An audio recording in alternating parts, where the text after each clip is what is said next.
Hello everyone, আজকে আমরা দুই বোন একসাথে মিনি ব্লগ করব।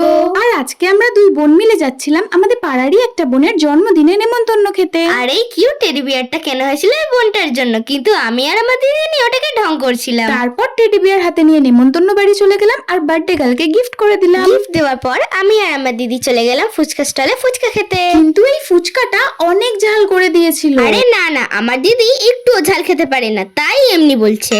এরপর আমরা চলে গেলাম বার্থডে গার্লের কেক কাটিং করা দেখতে। তারপর কেক খেয়ে আমরা সোজা গিয়ে খেতে বসে পড়ি। আর আমরা কিন্তু এখানে সবার প্রথম ব্যাচেই খেতে বসে পড়েছিলাম। আর আমার ভাইকে দেখো, এখানে বিরিয়ানি দেখে মাথার জায়গায় ওর চোখ ঘুরতে শুরু হয়ে যায়। এরপর আমাদের খাবার দেওয়া হয়। প্রথমেই আমাদের চলে আসে ডিমের টেবিল আর স্যালাড, কিন্তু এর সাথে মনে হয় এরা কাসুন্দিটাই দিতে ভুলে গেছিল। এরপর চলে আসে আমাদের সবার প্রিয় বিরিয়ানি আর তার সঙ্গে কষা মাংস। আর সত্যি বিরিয়ানিটা কিন্তু দারুণ খেতে হয়েছিল। আর লাস্টে ছিল আইসক্রিম। এবার আমরা বাড়ি যাই, তোমাদেরকে বাই।